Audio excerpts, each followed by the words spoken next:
Good afternoon, everyone. Welcome on back on this beautiful day to the channel. I hope that you're doing well. You're looking really good. I'm looking at you right now.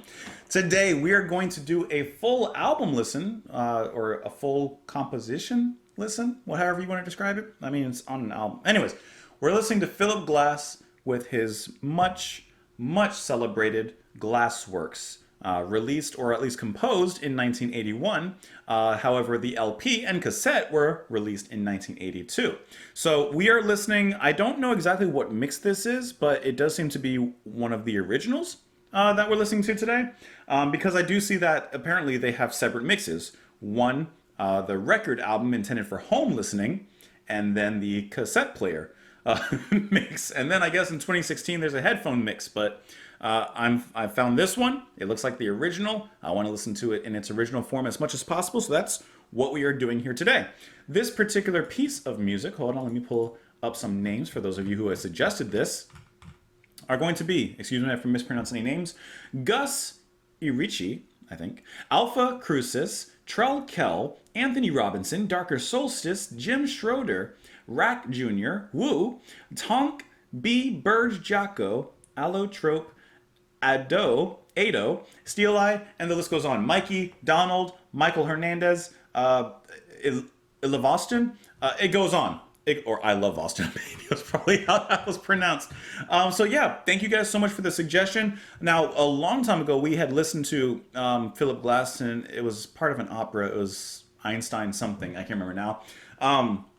That was a long time ago. Before I have now I have some more experience with more avant-garde types of music, and that was a little bit of a deep end dive. So a lot of people have suggested I listen to this, and I am very happy to do so. It's time to listen to some more Philip Glass. So I'm just kind of trying to not cross all my wires here. So as I kind of understand, I believe that this is going to be a little bit more like ambient from what I'm kind of understanding looking at this. Maybe not, but regardless, I could not find a live recording of like the whole, I guess, piece of music, like all the movements. I just found like separate ones, and I was looking for a live one because I thought it'd be kind of nice to watch, but couldn't find a complete Glassworks like live video. So we're just gonna go ahead and listen to the studio here. I'm probably gonna talk quite a bit, not quite a bit, but you know, normal amounts throughout the music. So just keep that in mind as well. And it's 6 movements. I don't know if I'll stop after each movement. I'm kind of just gonna feel the music. We'll see how it goes. But as of right now, my intention isn't really to stop that much. I just kind of want to listen to it. But we'll listen to it first. We'll talk about it, of course, after and a little bit during. But I hope that you guys are here for it. Hope that you're excited to listen to some Philip Glass. Let's just go ahead and dive on in. Let's go ahead and get into the first part, which is Glassworks 1 opening. Here we go, guys.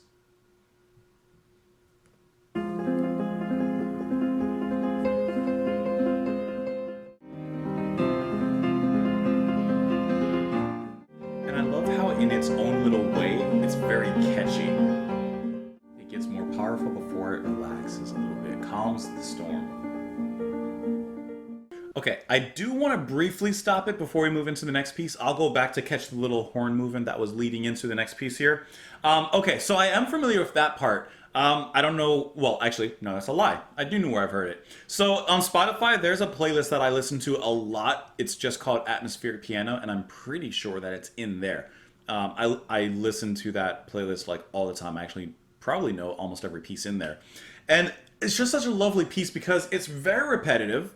It stays in that cyclical movement, right? Where you know what's coming. You kind of know what to expect. You know where the notes are going to go after the first minute or so. But at the same time, it's such a frolicking, at least that's the way I hear it. It's such a frolicking movement, such a bright piece of music that you're welcoming its return, just like on a cold day when the sun comes out from behind the clouds and hits you with that little bit of sunshine. That actually warms up your skin just for a brief moment before retreating back behind the clouds. That's what listening to this feels like to me. It feels like the sun hitting your skin on just a cold day when you're wanting that little bit of warmth, you know? And there was something else I was going to say. I don't know. It is catchy for what it is. Like listening to an instrumental piece like this, isn't it kind of catchy because it has, in a sense, its own chorus, right? and then it drops back down and goes right back into the verse. I don't know. I just think that the structure is kind of interesting for as repetitive as it is. Anyways, now we can move on into the next part here, the next movement, which is going to be flow. Let me just back it up a little bit so we can catch that little something there.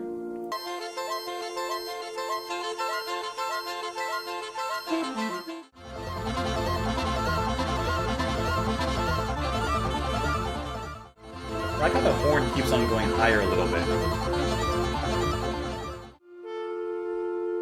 Okay. They're all coming back.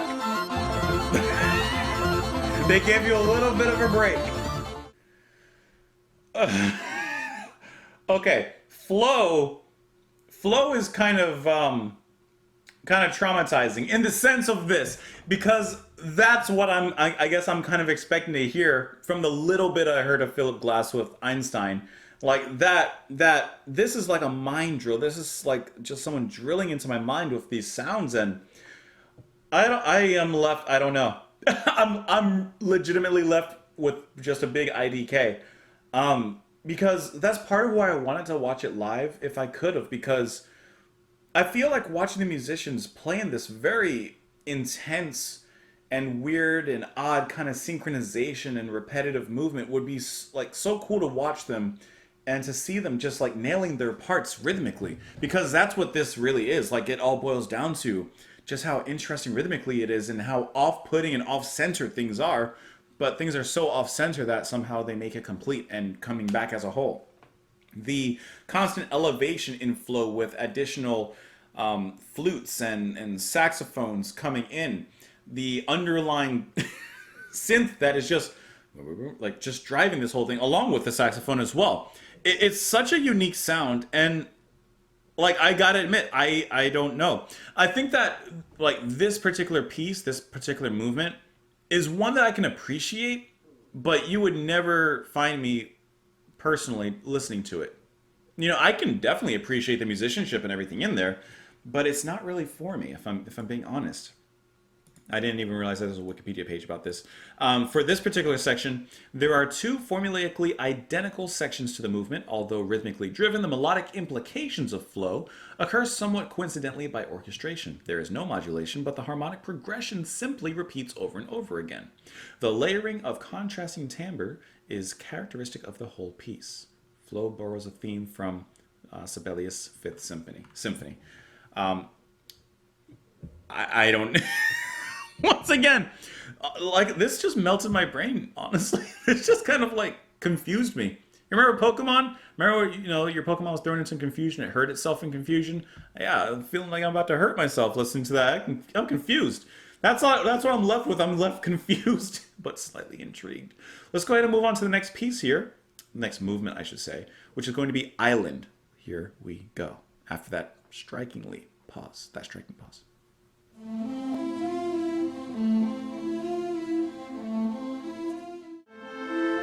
Some nice harmony right there. I like how that came in. It's mysteriously enchanting. That's really beautiful, though. That's really nice. Yeah. Islands was a really cool movement. That was, okay, that's right up my alley, okay? That's up my alley. I love how after what I would say is the more experimental piece before, I like how in this one it opens up, and throughout really its whole runtime, it's much moodier. It takes its time. It's a little bit more laid back, for lack of a better word. And even though you have those repeating moments that you have, you know, throughout this piece, it's not as psychoactive as the as the previous movement. This one is a little bit more of a breather, and I like that. I like a lot of space. I love the notes and the rotation that were being played here. So once again, you're having that, you know, we're setting up the pattern, and then we add another pattern here, another pattern here. Occasionally the patterns kind of dip and rise, and they eventually all unisize. They eventually all unite, basically, and synchronize within each other. That was a really cool movement when that did happen near the ending of this piece, when you have all the elements, all the horns, all the strings, the synths, whatever's happening, all the sequencers and everything, and they're all kind of in their own mode. And then at one particular moment, they all hop on that common like that movement. They all hop onto that. When that happens, it's like this nice climactic moment that they all just join in unison and just kind of sing in a sense out their parts. And I thought that that was really really cool. The moment about halfway through when the horns came in, or maybe it's strings, I don't know. When the deep sound came in, that's why I like to watch videos sometimes. It sounded like a foghorn from a ship in the night that was coming to shore.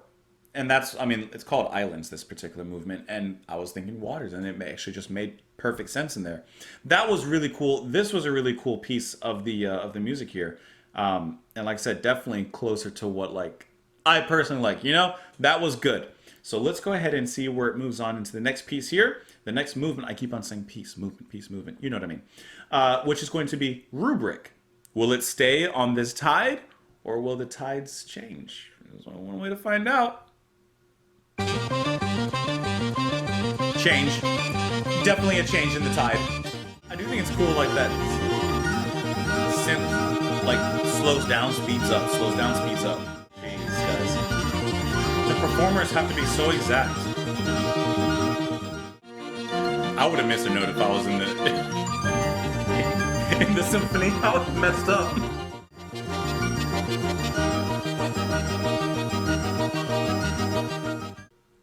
All right, Rubric is basically like a Rubik's cube. Like it's going back to I guess once again what I expected. Like with Flow, it's just all right. It's me. It's just I'm very impressed by it. And actually, that's one thing I forgot to say before. I would love to see the musicians performing this, because a huge shout out to those musicians, to the performers who actually have to perform this. I would think that, yes, of course, it's hard to perform a complicated piece of music with a lot of different notes, rhythms, chords, blah, blah, blah, blah, scales and all that stuff, right?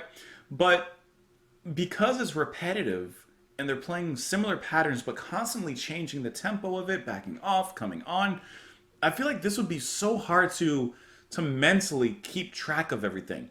Obviously, I would assume that they have sheet music in front of them so they can follow it. But regardless of that, this would be so hard, I would feel, to like just...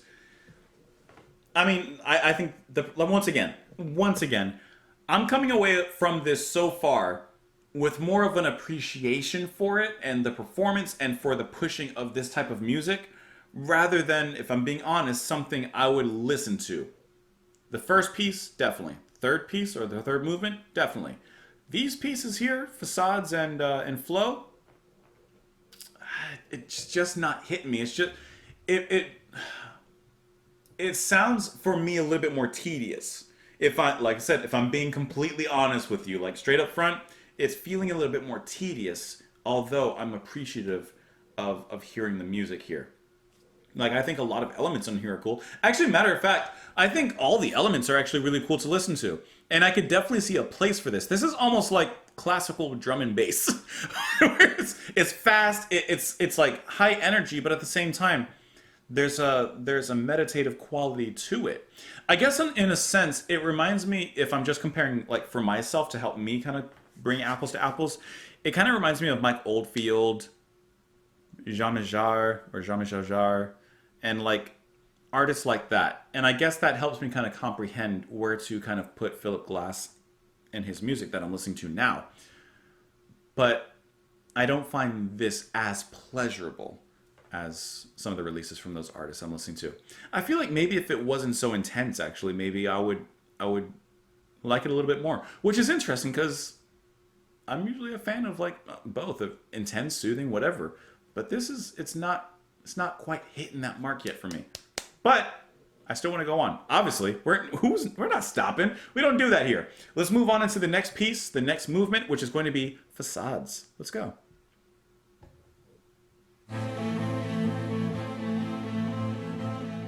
See, this with the strings is fantastic. This is really good. I like that kind of sway. Let's stay right here. Don't be a facade and fake me out. I like how the other sax backed off. leaving a little bit more emptiness here. A little more room. Yes. Yes. Yes. Yes. That is exactly what I'm looking for. I said it in the beginning. I said, facades, don't be a facade. Don't be a fake wall. Don't be putting on a face. Be this, be who you are, and let's grow. Let's go there together. And it took me there. Okay. That I really enjoyed. Now, what is it for me? What is hitting and what's not hitting? I love how moody it began with the strings, but unlike Islands, this felt a little bit more brighter, a little bit more adventurous in spirit and in sound. And then even when the saxophones came in, they still jumped onto that repeating motif, that cyclical nature, right? That we're used to now at this point in the album. But it didn't sound, I don't know, here it worked. It worked really well, as a matter of fact. It was very soundtrack-ish, very cinematic, like I said, but it didn't sound like, I don't know. I don't know what it is exactly that I'm enjoying. I think it really comes down to sometimes the intensity of it, because this was definitely a little bit more like room to breathe, kind of like a very more straightforward piece of classical music, perhaps. I don't know. Whereas the other ones are like a lot more engaging in some way, but just not for me. I don't know. I don't know. That's gonna have to be like one of those I have to search within myself to kind of find out. But yeah, this Islands, the opening, these are the tracks that are more my speed. I really enjoyed that. Once again, excellent performance from all involved. Really love the saxophones, how they would come in together, provide that intensity along with the strings, and then at one point when the saxes would drop out, leaving a lonely sax, one lonely sax in the dark, and then it would all come back down. Like, it was just a really nice curtain call for the music there. Yeah, that was fantastic. The Facade was true to self. That was good. That's good. Let's move on into the final piece here, the final movement, which is going to be closing. Let's go ahead and let it run.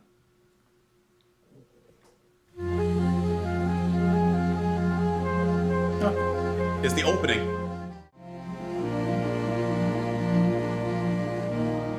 I like how the piano dances amongst the strings. I like how the music actually breathes. Like it inhales and exhales. You can't have a more perfect reprise than that. I didn't even know where closing was going to go, but as soon as the opening notes came in, I said, oh, I know where we're going. And doesn't that kind of perfectly capture the, once again, repetitive, cyclical, circular nature of the music itself, in that it goes right back to where it began? That actually makes complete sense, and that's why he thought of it and I didn't.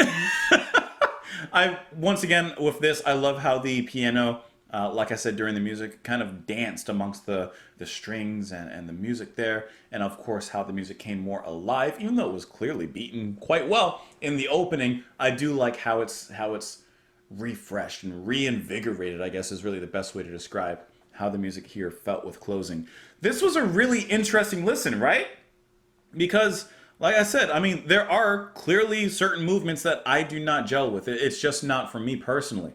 But besides those two, which was Flow and Rubric, besides those, opening, Island, Facades, and closing, I mean, Facades especially, I would say probably Facades and opening are probably my favorites movements of this particular piece, but it was definitely an interesting listen the whole way through. I didn't enjoy everything, but that's okay. You don't have to enjoy everything, but I did enjoy most of it. Now, I'm just looking, this is directly from Philip Glass himself. He says, Glassworks was intended to introduce my music to a more general audience than had been familiar with it up to then. Which, I'm not familiar with Philip Glass, so I can't speak to his works at all. But this is definitely very accessible, since all the movements are relatively short, and it has a short runtime as well. And, once again, I can't quite speak to this, but this does at least sound like what I would imagine Glass's music to sound like off of the very little that I've been exposed to. So it doesn't seem like he diluted himself or he said, okay, I'm going to make my style more, for lack of a better word, accessible and friendly in the sense of making it more palatable stylistically to audiences, you know? No, he said, I'm still going to do my thing. I'm just going to, you know, maybe tone it down a little bit, make the runtime a little bit shorter. Here you go. If you like this, this is the sampler plate. come on to the back. I got a kitchen full of plates for you with some stocked up food. Like, you know, it's not like he diluted himself creatively. It's more that he just kind of made it bite sized. You know, he mommy birded us. Basically, is what I'm kind of getting. Anyways, thank you guys for the suggestion. Thank you for sticking around and listening to it with me. If you did listen to it all, maybe you skipped around a little bit. Maybe you didn't. Maybe you sat down through the whole thing. Let me know in the comments. Let me know what your favorite movement is. What do you think about this specific piece of music with Glassworks? Is this the best piece of music? I know that, or his best release. I know that a lot of people had also mentioned, I'm trying to read it because I see it here. Koyaanisqatsi? Koyaanisqatsi? I don't know how to pronounce it, but I know a lot of people had also mentioned that as well, which is also a film soundtrack. But yeah, the overwhelming comments said that this would be a good entry point. So entered we are. Will we stay? Let me know what you think in the comments below. You can follow me over on Twitter. You can support the channel and what I do on Patreon. Thank you as always for being here and for listening and watching. And hope you guys enjoy the rest of your day. Bye.